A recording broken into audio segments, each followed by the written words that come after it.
नमस्कार, मैं हूं दीपक भंडारी और आप देख रहे हैं D4U न्यूज। चर्चा करेंगे दिन भर की बड़ी खबरों पर।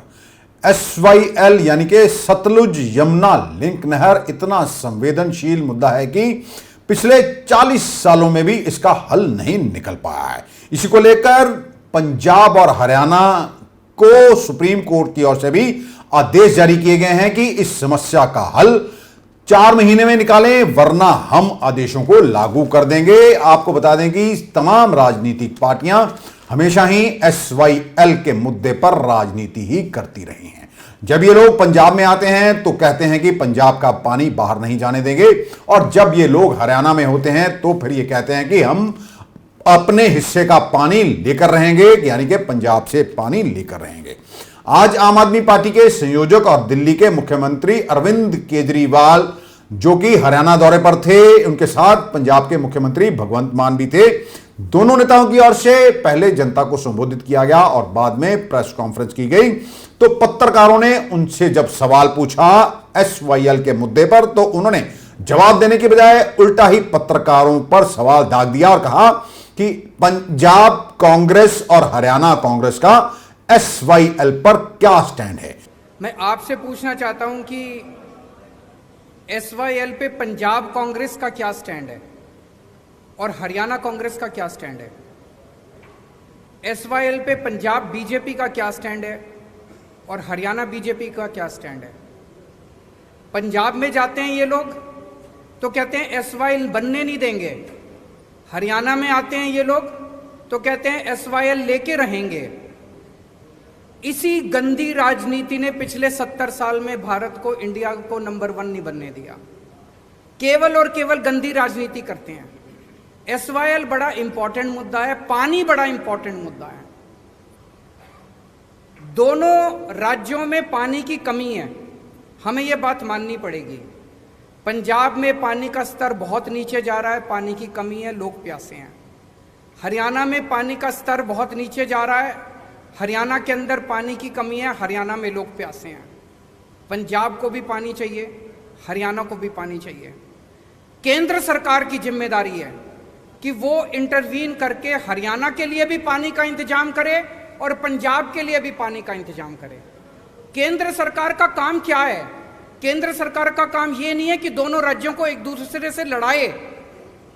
अगर हम एक दूसरे से लड़ते रह गए तो भारत आगे कैसे बढ़ेगा? समाधान बताएंगे जी। प्रधानमंत्री को समाधान निकालना चाहिए। अगर उनके पास समाधान नहीं है, मुझे चाय पे बुला ले, मैं समाधान दूंगा उनको। प्रेस कॉन्फ्रेंस के अंदर समाधान नहीं निकलते इन जटिल समस्याओं के। एक तरफ अरविंद केजरीवाल और भगवंत मान हिसार में पत्रकारों की ओर से SYL मुद्दे पर पूछे गए सवालों के जवाब तोड़ मरोड़ कर दे रहे थे। इसी दौरान जब हरियाणा में प्रेस कॉन्फ्रेंस की जा रही थी तो मुख्यमंत्री भगवंत मान का यह कहना है कि केंद्र सरकार को SYL मुद्दे की समस्या का हल करना चाहिए, ना कि दोनों राज्यों यानी कि हरियाणा और पंजाब के मुख्यमंत्रियों को आप आमने सामने बिठाकर अपनी बातें करने के लिए छोड़ देना चाहिए। अगर हरियाणा के मुख्यमंत्री और पंजाब के मुख्यमंत्री की कोई मीटिंग केंद्र सरकार की, जो कहते हैं कि केंद्र सरकार ने कहा है कि दोनों मीटिंग कर लें, हम मिलने को तैयार हैं, मुझे मिलने में कोई हर्ज नहीं है। लेकिन जैसा कि अरविंद जी ने कहा, केंद्र सरकार का ये फर्ज बनता है कि वो इस समस्या का समाधान करे, ना कि दोनों को मीटिंग में बिठाकर उसके बाद बाहर आकर अपने अपने वक्तव्य देने के लिए उनको छोड़ दें। तो मैं Punjab as a head of the state in Punjab मैं जाने के लिए तैयार हूँ। मुख्यमंत्री साहब हरियाणा के आए, बातचीत करेंगे, लेकिन कम से कम केंद्र सरकार जो है वो बाकी कामों के लिए राज्यों पर बहुत कुछ थोपती है। आप ये नहीं कर सकते, GST ये नहीं कर सकते, आप ये नहीं कर सकते, ये नहीं कर सकते। तो केंद्र सरकार जो है वो पंजाब का पानी पूरा कर दे पंजाब के पास, और हरियाणा का पानी भी पूरा कर दे। हरियाणा में भी जैसा कहा कि दोनों भाई हैं छोटे, हरियाणा छोटा भाई है, पंजाब बड़ा भाई है। तो हमें लड़ाने की बजाय वो समाधान निकालें।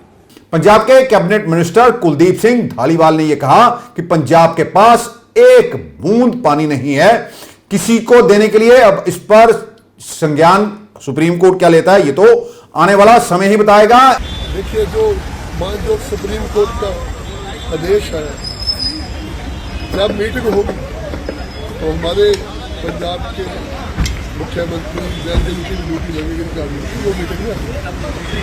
बट जो बात असली है, हम सुप्रीम कोर्ट में भी जाके जब बोल आए, पहले भी बोले, आप भी बोलेंगे जो लोग, हमारे पास किसी स्टेट को देने के लिए एक तुक्का पानी नहीं है।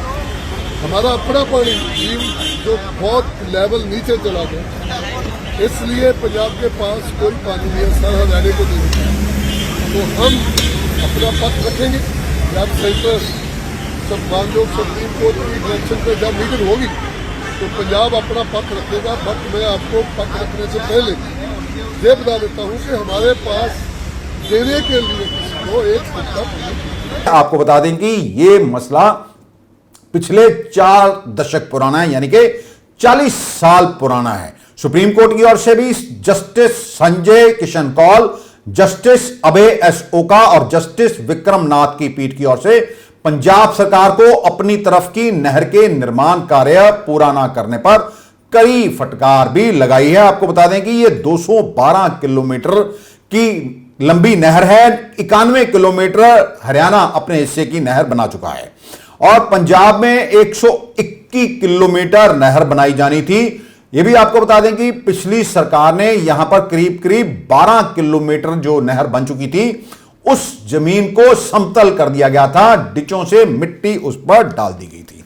यह बड़ा ही मसला पुराना है, इसलिए पानी एक संवेदनशील मुद्दा है। वहीं भाजपा के राष्ट्रीय महासचिव तरुण चुग ने भी पंजाब पर निशाना साधा है कि SYL को लेकर ये कोई हल नहीं निकाल रहे हैं। समाधान होना चाहिए, पर मैं हैरान हाँ कि एड्डी वड्डी टिप्पणी पंजाब सरकार दे उत्ते, केजरीवाल दी भगवंत मान दी सरकार दे उत्ते देश के सर्वोत्तम न्यायालय ने की है। शर्मनाक है। शायद भगवंत मान साहब नूं शर्म आई ना होए, लेकिन पूरे पंजाब नूं शर्म आई है। भगवंत मान साहब जरा दस दो जनता नूं कि तुसी केजरीवाल साहब नूं खुश करने वास्ते चुप्पी साधी हुई है। जिहड़ी रहस्यमय चुप्पी है, ये केजरीवाल साहब नूं खुश करने से साधी।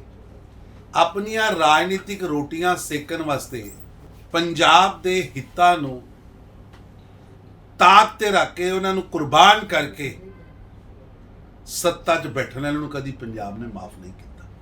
तरुण चुग ने पंजाब सरकार को आड़े हाथों लिया और यह भी कहा कि 7 सितंबर हो गई है और अभी तक पंजाब सरकार ने अपने कर्मचारियों को वेतन तक नहीं दिया है। उन्होंने कहा कि भगवंत मान की सरकार गैर तजुर्बेकार सरकार है जो कि केवल अरविंद केजरीवाल को खुश करने में लगी हुई है। कि पंजाब के अंदर एक तरह की आर्थिक एमरजेंसी लगी हुई है। अज लगभग 7-8 दिन हो गए मुलाजमान को, जी 28-29 तरीक को तनख्वाह आती सी, अज 7 तरीक तक उन्होंने तनख्वाह नहीं मिली। पर भगवंत मान साहब का जहाज उड़ रहा है,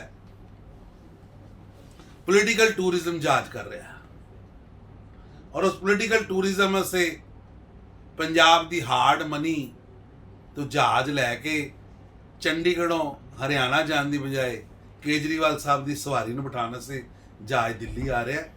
और एक पासे विधवा बुढ़ापा पेंशन नहीं मिल रही, एक पासे तनख्वाह नहीं मिल रही, तो दूजे पासे जहाज़ों के सफ़र ते खर्चे पंजाब सरकार दे आम आदमी के उत्ते दबाव बना रहे हैं। अरविंद केजरीवाल ने यह भी कहा कि 75 सालों में नेताओं ने सिर्फ राजनीति की, इसीलिए भारत पीछे रह गया। बुधवार को उन्होंने कहा कि हम आजादी के 75 साल मना रहे हैं। 75 साल किसी भी देश के लिए बहुत ज्यादा नहीं होते, लेकिन बहुत कम भी नहीं होते हैं। 130 करोड़ भारतीयों का सवाल है कि इन 75 सालों में कई देश हमसे आगे निकल गए, हम पीछे क्यों हैं। उन्होंने यह भी कहा भारत के लोग दुनिया के सबसे इंटेलिजेंट लोग हैं। दुनिया की हर मल्टीनेशनल कंपनी में भारतीय कहीं ना कहीं आपको जरूर मिलेगा। उन्होंने सरकार से सवाल पूछा कि क्यों हर बच्चे को अच्छी शिक्षा नहीं मिली, हम में किस चीज की कमी है। भारत पीछे क्यों रह गया? भारत आज दुनिया का नंबर 1 देश क्यों नहीं है? भारत अमीर देश क्यों नहीं है? भारत की बहुत बड़ी संख्या आज भी गरीब क्यों है? भारत के अंदर अभी भी हर बच्चे को अच्छी शिक्षा क्यों नहीं मिलती है? हमारे में किस चीज की कमी है? भारत के लोग दुनिया के सबसे इंटेलिजेंट लोग हैं।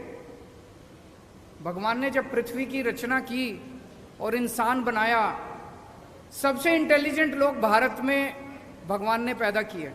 हमारे लोग जब दुनिया भर में जाते हैं, अमेरिका ले लो, लंदन ले लो, फ्रांस ले लो, दुनिया की कोई मल्टीनेशनल कंपनी उठा के देख लो, ऊपर आपको एक इंडियन बैठा मिलेगा नंबर 1 या नंबर 2 पोजीशन पे।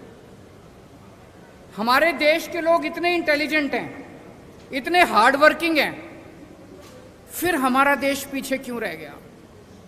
आज ये प्रश्न सब लोगों के मन में है कि भारत पीछे। जो देश हमारे बाद आजाद हुए, सिंगापुर हमारे 15 साल बाद आजाद हुआ, आज हमसे आगे निकल गया। सेकेंड वर्ल्ड वॉर में जापान ध्वस्त हो गया था, हमसे आगे निकल गया आज। सेकेंड वर्ल्ड वॉर में हिटलर के बाद जर्मनी ध्वस्त हो गया था, आज हमसे आगे निकल गया। हम पीछे क्यों रह गए? बेस्ट टैलेंट है दुनिया का, फिर हम आगे क्यों नहीं बढ़ सकते? हमारा सिस्टम खराब है। पिछले 75 साल के अंदर इन पार्टियों और इन नेताओं ने मिलके हमारे देश के अंदर केवल राजनीति की है, गंदी राजनीति की है। इनके भरोसे अगर छोड़ दिया तो अगले 75 साल भी देश को ये आगे नहीं बढ़ने देंगे। अगले 75 साल भी भारत पीछे रह जाएगा। अब उम्मीद केवल एक ही है, इस देश की जनता। अगर 130 करोड़ लोग एक साथ इकट्ठे हो जाएं तो भारत को दुनिया का नंबर 1 देश बनने से कोई नहीं रोक सकता।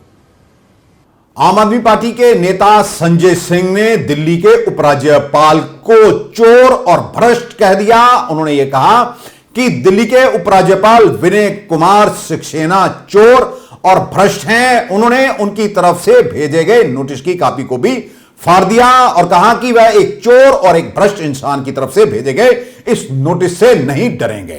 उन्होंने यह भी कहा, भारत का संविधान मुझे सच बोलने से रोक नहीं सकता। राज्यसभा के सदस्य के तौर पर मुझे सच बोलने का अधिकार है। संजय सिंह ने आरोप लगाया कि खादी का चेयरमैन रहते हुए एलजी विनय सक्सेना ने करोड़ों रुपए का घोटाला किया। देश के सर्वोच्च सदन का सदस्य होने के नाते मुझे सच बोलने का अधिकार है। किसी चोर भ्रष्ट व्यक्ति के नोटिस भेजने से मैं रुकने और डरने वाला नहीं हूं और ऐसी नोटिसेस को 10 बार फाड़ के मैं फेंकता हूं। ऐसी नोटिसेस को 10 बार फाड़ के मैं फेंकता हूं। तुम अगर ये सोचते हो कि तुम भ्रष्टाचार करोगे, लूट करोगे और तुम्हारे इन भ्रष्टाचारों को इन नोटिसों के नीचे दबा लोगे, ये संभव नहीं है। भारत का संविधान मुझे सच बोलने का अधिकार देता है। मैं देश के सर्वोच्च सदन का सदस्य हूं और तुम्हारे एक एक घोटाले वीके सक्सेना खोलूंगा। और याद रखना, आज राजनिवास के हैंडल से जवाब मत देना। राजनिवास तुम्हारा हैंडल नहीं है, राजनिवास उपराज्यपाल का ऑफिशियल हैंडल है। वीके सक्सेना के हैंडल से जवाब देना इन भ्रष्टाचारों का। 2.5 लाख कर्मचारियों का अरबों खरबों रुपए लूट कर कहां रखा है वीके सक्सेना ने, बताओ। सीबीआई से, ईडी से इनकी जांच कराओ और ऐसे भ्रष्ट व्यक्ति को हटाकर जेल के अंदर डालो। लुधियाना जिले की कोर्ट में आज नवजोत सिंह सिद्धू की याचिका पर सुनवाई हुई, जिसे 19 सितंबर के लिए तक टाल दिया गया है। दरअसल पूर्व डीएसपी बलविंदर सिंह शेखों द्वारा और पूर्व फूड सप्लाई विभाग के मंत्री भारत भूषण आशु के खिलाफ शिकायत के मामले में नवजोत सिंह सिद्धू को गवाह बनाया गया था। निचली अदालत ने नवजोत सिंह सिद्धू को अदालत में पेश होकर गवाही देने का नोटिस भेजा था। 2 दिन पहले सिद्धू के वकील ने अदालत में पेश होकर उनकी सुरक्षा का हवाला दिया और अर्जी लगाई, जिसके बाद अदालत ने पटियाला जेल के सुपरिटेंडेंट को सिद्धू के सुरक्षा प्रबंध पूरे करके अदालत में पेश करने को कहा था। आपको यह बता दें कि पूर्व मंत्री भारत भूषण आशु ने उस समय के डीएसपी बलविंदर सिंह शेखों को फोन करके फ्लैट्स के मामले में काफी कुछ कहा था। यहां तक यह भी कह दिया था कि जाओ हाईकोर्ट से जाकर कह दो कि मंत्री नहीं मानता, ज्यादा चतुराई दिखाओगे तो तुम्हें हम दबा कर रख देंगे। पंजाबी ये कहा था कि तुम्हें मिद कर रख देंगे। मामले की ऑडियो भी काफी वायरल हुई थी। इस मामले की जांच करने के आदेश उस समय नवजोत सिंह सिद्धू ने डीएसपी शेखों को दिए थे। आपको बता दें कि तब नवजोत सिंह सिद्धू पंजाब में लोकल बॉडी मिनिस्टर थे। शेखों के मुताबिक जांच करके स्थानीय निकाय ऑफिस में उन्होंने फाइल जमा करवा दी थी, जिसमें कहा गया था कि फ्लैट सियासी दबाव में बन रहे हैं। इन फ्लैटों को बनवाने में पूर्व मंत्री भारत भूषण आशु का हाथ है। इसके बाद डीएसपी बलविंदर शेखों को नौकरी से बर्खास्त कर दिया गया था। पूर्व कैबिनेट मंत्री और अकाली नेता बिक्रम सिंह मजीठिया का कहना है कि बैबल कला में हुई गोलाबारी में सुखबीर बादल को क्यों बुलाया जा रहा है, तो फिर क्या सिद्धू मूसेवाला के कत्ल के मामले में मुख्यमंत्री भगवंत मान को क्यों नहीं बुलाया जा रहा। बैबल कला दी फायरिंग का मामला है, मैनू ये समझा दे SIT या कोई सियाना बंदा कि होम मिनिस्टर या चीफ मिनिस्टर का 302 का जो ये वाकया होया, जो फायरिंग हुई, कि वो मौके वाकया हाजिर सी? Answer is no. फिर तुसी होम मिनिस्टर नू या चीफ मिनिस्टर नू क्यों साधते हो? जे यही तुसी प्रेसिडेंट सैट करना है, फिर सिद्धू मूसेवाले केस च भगवंत मान नू कदों सद्दिया जा रहा है, दस दिन मैनू, क्योंकि इन्होंने तो सिक्योरिटी कली विड्रॉ नहीं की। वो मीटिंग चीफ मिनिस्टर साहब की अगवाई हेठ हुई, ਉਹਦੇ 'ਚ ਆਪ ਦੇ ट्विटर हैंडल 'ਚ सारी जगह लिस्ट जनतक की गई। तो जे यही मापदंड है, फिर तो सिद्धू मूसेवाले के मर्डर लिए भगवंत मान हिमसैल्फ इज रिस्पोंसिबल। और जे यही मापदंड ने जो पटियाले 'च क्लैशिज होए, ਉਹਦੇ लिए भी ही इज रिस्पोंसिबल। और जिन्नियां भी डेथां हो रही ने पंजाब 'ਚ, ਉਹਦੇ लिए सरकार इज रिस्पोंसिबल। इसलिए चाहिदा नहीं, तुसी लोकां दियां भावना नाल ना खेडो, इंसाफ की गल करो, इंसाफ देण की गल करो। हुण 302 का केस है, जे कोई उस वेले पंजाब 'ਚ ही नहीं सी जां कोई चंडीगढ़ बैठा सी, उहनूं 302 के केस 'ਚ कित्थों लिआओगे? ये केवल ते केवल ना पीड़ितां नूं इंसाफ देण की गल है, ना सच सामने लिआउण की गल है। ये कल्ला आपदी फेलीयर्स, जो सरकार की फेलीयर्स ने उस तो ध्यान भटकाऊ का ये एक एजेंडा फड़िया। पहला कांग्रेस ने फड़िया सी, हुण ओही गम आपने। दिल्ली के उपराज्यपाल वीके सक्सेना ने दिल्ली के मुख्यमंत्री अरविंद केजरीवाल के खिलाफ जांच के आदेश दे दिए हैं। अरविंद केजरीवाल पर स्टाम्प शुल्क की चोरी करने का आरोप लगा है, जिसकी एलजी को शिकायत मिली थी। इस पर उपराज्यपाल ने एक्शन लिया और शिकायत को चीफ सेक्रेटरी के पास आगे की कार्रवाई के लिए भेज दिया है। चीफ सेक्रेटरी को जो पत्र भेजा गया है उसमें लिखा है कि अरविंद केजरीवाल ने 3 प्लाट 4 करोड़ 54 लाख रुपए में बेचे, लेकिन इनको कागजों पर अंडर वैल्यू करके 72,72,000 रुपए का दिखाया गया। केजरीवाल ने यह प्लाट पत्नी सुनीता केजरीवाल के जरिए बेचे। इसमें मार्केट रेट 45 रुपए प्रति स्क्वायर यार्ड था, लेकिन लेन देन में इसे कागजों पर 8300 रुपए प्रति स्क्वायर यार्ड बताया गया। पंजाब में आम आदमी पार्टी की सरकार कर्मचारियों को वेतन न देने पर घिर गई है। सितंबर महीने का 1 हफ्ता गुजर चुका है, लेकिन अगस्त का वेतन अभी तक नहीं मिला। नियमों के मुताबिक हर महीने की पहली तारीख को वेतन मिल जाना चाहिए, मगर सरकार के पास वेतन देने के लिए पैसे नहीं है। इस पर मुख्यमंत्री भगवंत मान का यह कहना है कि शाम तक सभी कर्मचारियों को वेतन मिल जाएगा। इस मुद्दे पर केंद्रीय मंत्री किरण रिजिजू ने आम आदमी पार्टी मुखिया अरविंद केजरीवाल को घेर लिया और कहा केजरीवाल भारत को नंबर 1 बनाना चाहते हैं, लेकिन 1 साल में पंजाब के लिए उन्होंने क्या किया? उन्होंने इशारों में कहा कि पहले पंजाब के कर्मचारियों को वेतन तो दे दो। मुख्यमंत्री भगवंत मान ने कहा कि सरकार ने 9,000 कच्चे कर्मचारियों को पक्का किया है, इस वजह से देरी हुई है। सबका वेतन आज ही जारी कर दिया जाएगा। आज शाम तक वो जो हमारे एम्प्लॉइज की कुछ तनख्वाह रहती है वो मिल जाएगी, क्योंकि हमने पॉजिटिव राजनीति की है। हमने मुलाजम पक्के किए, हमने भर्ती की, और हमने शुगर केन वाले जो गन्ना मुलाजम थे पिछले कई सालों से धरने दे रहे थे, उनके पैसे भी आज ही जा रहे हैं। 94.98 करोड़ आज ही जा रहे हैं। आज शाम को तनख्वाह भी मिलेगी। हमने खजाने में जितने भी पैसे आते हैं हमने लोगों के लिए खोल रखे हैं। हम कर्जा भी नहीं लेते, लेकिन लोगों को हम कोई कमी भी नहीं छोड़ेंगे। ईसाई महासभा के शिष्टमंडल की ओर से आज श्री अकाल तख्त साहब के जथेदार ज्ञानी हरप्रीत सिंह से मुलाकात की गई। इस दौरान बीते दिनों तरन तारण की चर्च में मां मरियम और भगवान यीशु मसीह की प्रतिमा को तोड़े जाने और जंडियाला के पास गांव डडुआना में निहंगों और ईसाई समुदाय के बीच हुई घटना का जिक्र भी किया गया। इसके बाद ईसाई समुदाय के बिशप पीके समंताराय और बिशप इजनेलो ग्रेसियस ने पत्रकारों से बातचीत भी की। Promote as far as we can harmony and peace among all communities. हम शांति और भाईचारे का हम प्रचार करना चाहते हैं। We have had a long tradition of friendliness and of working together. We should not allow any small groups to disturb that harmony, that peace. हमारी एक परंपरा है कि हम एक साथ हमेशा रह रहे हैं और रहेंगे भी और शांति के साथ, और हम उसके विरुद्ध जो भी काम कर रहे हैं उसको हम कंडेम करते हैं। We will work together always. We will work. तो आपका कहना है कि जो गलत काम कर रहे हैं उनको आप समाज से निकालेंगे, बात Yes, करेंगे, अगर नहीं देखिए- मानेंगे तो हम हम disown देखिए करेंगे। पहले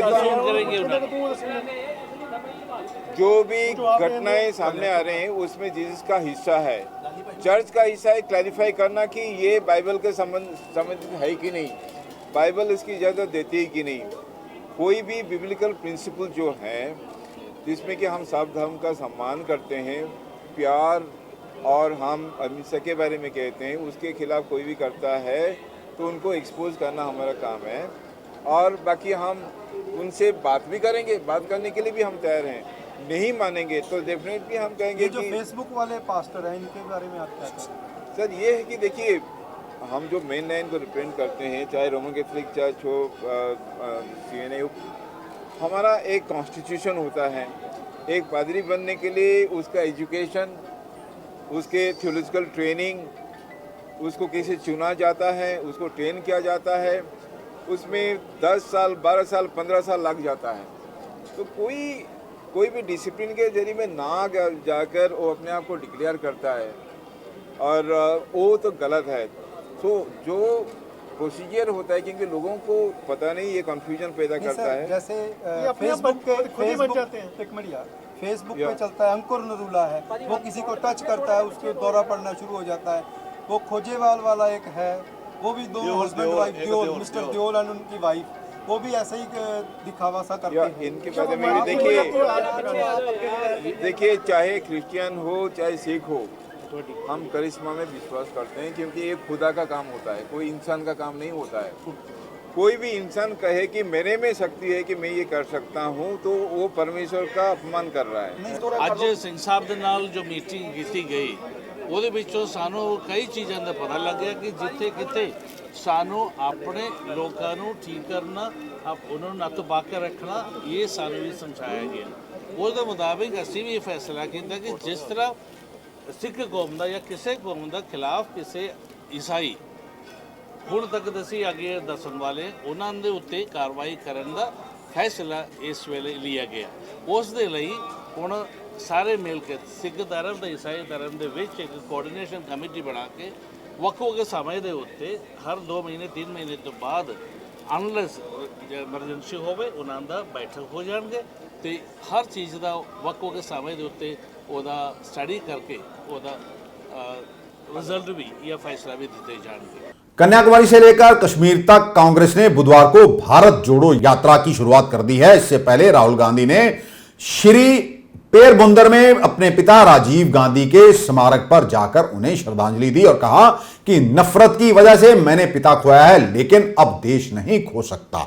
भारत जोड़ो यात्रा तमिलनाडु के कन्याकुमारी से केरल, आंध्र प्रदेश, कर्नाटक, तेलंगाना, महाराष्ट्र, मध्य प्रदेश, गुजरात, राजस्थान, यूपी, दिल्ली, हरियाणा और पंजाब होते हुए केंद्र शासित प्रदेश कश्मीर तक जाएगी। राहुल की यह यात्रा करीब 3570 किलोमीटर लंबी है। इस यात्रा के जरिए कांग्रेस 372 लोकसभा सीटों को फोकस कर रही है। इनकम टैक्स विभाग ने बुधवार को देश भर में एक साथ 100 ठिकानों पर छापामारी की। यह कार्रवाई मिड डे मील की कमाई, पॉलिटिकल फंडिंग में टैक्स चोरी और शराब घोटालों के सिलसिले में की गई है।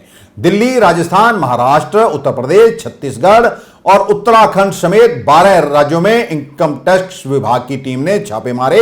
दिल्ली स्थित स्वतंत्र think tank centre for policy research में भी इनकम टैक्स विभाग की ओर से छापामारी की गई। दिल्ली के ऐतिहासिक राजपथ और सेंट्रल विस्टा लॉन का रीडेवलपमेंट किया गया है। अब इसका नाम बदलकर कर्तव्य पथ रख दिया गया है। प्रधानमंत्री नरेंद्र मोदी 8 सितंबर को इसका उद्घाटन करेंगे। Central Vista Avenue Vijay Chowk से इंडिया गेट तक करीब करीब 3 किलोमीटर में फैला हुआ है। प्रोजेक्ट को पूरा करने में 20,000 करोड़ रुपए का खर्चा आया है। इसे डिजाइन करने वाले डॉक्टर बिमल पटेल हैं। यहां रेड ग्रेनाइट से बने 15 किलोमीटर के वॉकवे से लेकर 16 पुल और फूड स्टॉल तक की व्यवस्था की गई है।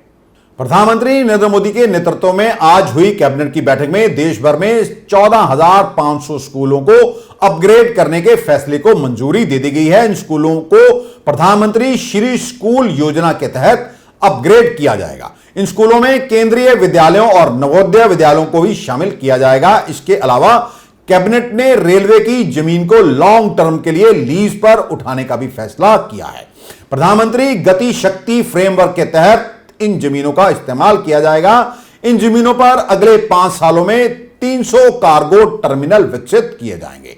केंद्रीय मंत्री अनुराग ठाकुर ने बताया कि अगले 90 दिनों में प्रधानमंत्री गति शक्ति योजना पर अमल किया जाएगा। आज केंद्रीय मंत्रिमंडल की बैठक में पीएम गति शक्ति फ्रेमवर्क को लागू करने के लिए रेलवे की नई लैंड पॉलिसी को संशोधित करने के लिए रेल मंत्रालय के प्रस्ताव को मंजूरी दी है। इसमें चाहे कार्गो रिलेटेड एक्टिविटीज हो, पब्लिक यूटिलिटीज हो या रेलवे के एक्सक्लूसिव यूज की बात हो, इसमें संशोधन किए गए हैं और ये संशोधित रेलवे की जो भूमि नीति है, इससे बुनियादी ढांचे को और अधिक कार्गो टर्मिनल्स के एकीकृत विकास को बढ़ावा देगी। ये संशोधन प्रतिवर्ष भूमि के बाजार मूल्य के 1.5% की दर से 35 वर्ष की अवधि तक कार्गो के लिए और कार्गो से संबंधित जो गतिविधियां हैं उसके लिए रेलवे की भूमि की लॉन्ग टर्म लीजिंग का प्रावधान इसमें किया गया है। इसके अलावा इसको पीपीपी मोड पर अच्छे स्कूल के भवन बनाने हो तो उसको भी देने का प्रावधान इसमें से किया गया है। स्वास्थ्य की सुविधाएं करनी हो तो उसके लिए भी प्रावधान होंगे और इसके लिए मात्र 1 रुपये प्रति स्क्वायर मीटर के हिसाब से नॉमिनल वार्षिक फी ली जाएगी। हरियाणा में अरविंद केजरीवाल और पंजाब के मुख्यमंत्री भगवंत मान ने सोनाली फोगाट के परिजनों से मुलाकात भी की। आपको बता दें कि गोवा में सोनाली फोगाट की ड्रग ओवरडोज से मौत हो गई थी, जिसमें उनके पीए सुधीर सांगवान और उनके सहयोगी को सोनाली की हत्या करने के आरोप में पुलिस की ओर से गिरफ्तार कर लिया गया था। आज के लिए बस इतना ही। कल आपके समक्ष फिर हाजिर होंगे। तब तक के लिए नमस्कार।